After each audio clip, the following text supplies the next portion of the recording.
La Rochelle Racing 92, c'est l'un des chocs de cette 11e journée de top 14 au stade Marcel de Flandre. Un match qui est placé sous le signe de la pluie avec des torrents d'eau qui s'abattent sur la pelouse avant et même pendant toute la partie.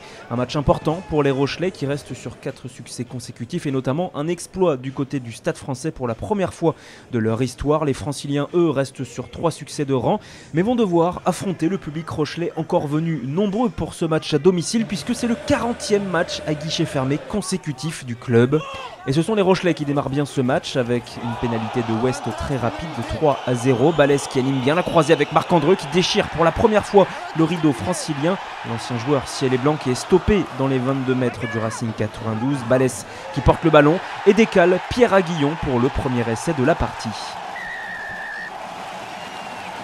Un joli travail du centre rochelais qui récompense une nette domination des Maritimes dans cette entame de match. Les joueurs rochelais qui mènent 10-0 après la transformation.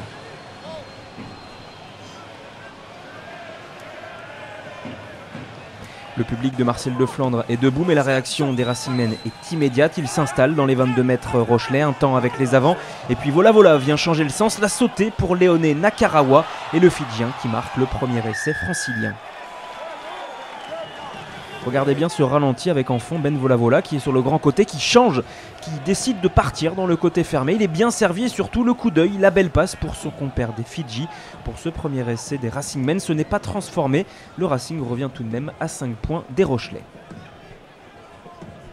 Mais vous vous en doutez, le match est vraiment haché à cause des conditions. Alors on a droit à de nombreux ballons portés et sur celui-ci, nouvelle faute rochelaise, Winnie Antonio avec son numéro 3 qui vient écrouler l'édifice sur le côté. C'est interdit, carton jaune, il est donc exclu 10 minutes. Les Rochelais à 14 se font sanctionner, prennent une pénalité mais en marquent une, ce qui fait ce score de 13-8 à la pause en faveur de La Rochelle.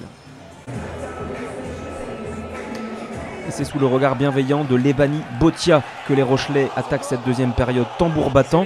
Mais regardez cette faute de Teddy Iribaren, le plaquage semble sans les bras. Monsieur Brousset demande l'arbitrage vidéo et sur ce ralenti, c'est clair et évident, il n'y a pas cette action d'enserrer les jambes d'Alexis Balès. C'est un plaquage dangereux et c'est donc un carton jaune pour le demi-mêlée francilien qui laisse à son tour son équipe à 14 contre 15. Le moment pour les Rochelais de réagir car West a manqué la pénalité après ce carton jaune. Et du coup on remet les bouchées doubles avec cette jolie combinaison en sortie de mêlée. Mais le ballon ne donne rien. On revient donc à une faute, une mêlée écroulée par Sedate Gomessa. C'est donc une nouvelle pénalité pour le Stade Rochelais. Alors que l'on revoit la 89 entre Vito et Kier Barlow, le duo d'anciens All Blacks. Retière qui est décalé sur les extérieurs mais il est bien pris par la défense francilienne. Une action qui ne donne rien. Mais on revient donc à cette pénalité et c'est Iaya West, un autre néo-zélandais qui va tenter ce coup de pied. Et cette fois-ci, l'ouvreur rochelais a réglé la mire et passe la pénalité 16-8. La Rochelle consolide cette victoire et s'impose même 16-11 puisque les Racingmen réussissent dans les derniers instants à aller arracher un bonus défensif. 5e victoire consécutive pour le Stade Rochelais qui s'installe provisoirement à la 2e place du top 14.